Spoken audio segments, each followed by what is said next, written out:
সাইফুল তারেক রহমানের জনসভার সবশেষ কি তথ্য এই মুহূর্তে আপনার কাছে আছে আমাদেরকে জানাবেন।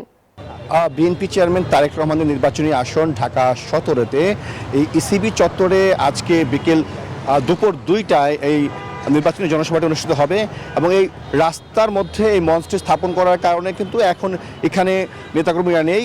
যারা আয়োজক রয়েছেন তারা জানিয়েছেন মূলত দুপুর 1টার পরই যারা এখানে উপস্থিত থাকবেন এই বিএনপি এবং অঙ্গ সংগঠনের নেতাকর্মীরা তারা এখানে উপস্থিত হবেন, যেহেতু এটি একটি চলাচলের রাস্তা।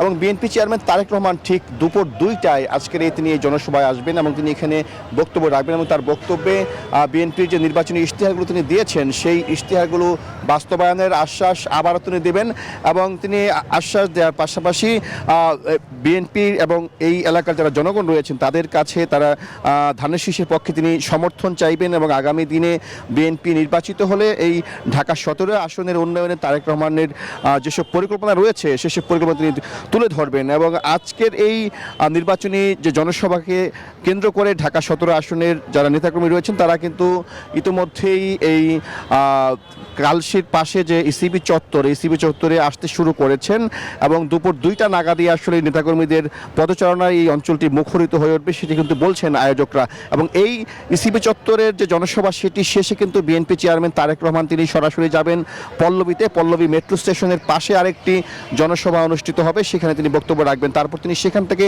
সরাসরি যাবেন মিরপুরের গুল চত্বরে, সেখানে তিনি ঢাকা 15 আসনের প্রার্থীর পক্ষে তিনি সেখানে তিনি বক্তব্য রাখবেন। তারপর তিনি ঢাকা 14 আসনে আরেকটি জনসভায় বক্তব্য রাখবেন এবং সেখান থেকে তিনি ঢাকা 13 আসনে গিয়ে কিন্তু আরেকটি জনসভায় বক্তব্য রাখবেন। সবশেষ তিনি আজকে ঢাকা 11 আসনে বাড্ডার সাতারকুলে সর্বশেষ জনসভায় বক্তব্য রাখবেন। এবং তারেক রহমানের আজকের এই জনসভাগুলো কেন্দ্র করে কিন্তু আইনশৃঙ্খলা বাহিনীর সদস্যরা তাদের যে নিরাপত্তা ব্যবস্থা সেটি জোরদার করেছে এবং দলের পক্ষ থেকে কিন্তু স্বেচ্ছাসেবকরা তারা সর্বোচ্চ প্রস্তুত রয়েছে সবগুলো সমাবেশ সুশৃঙ্খল রাখার জন্য। এই ছিল আমার কাছে রাজধানীর ইসিবি চত্বর থেকে সর্বশেষ।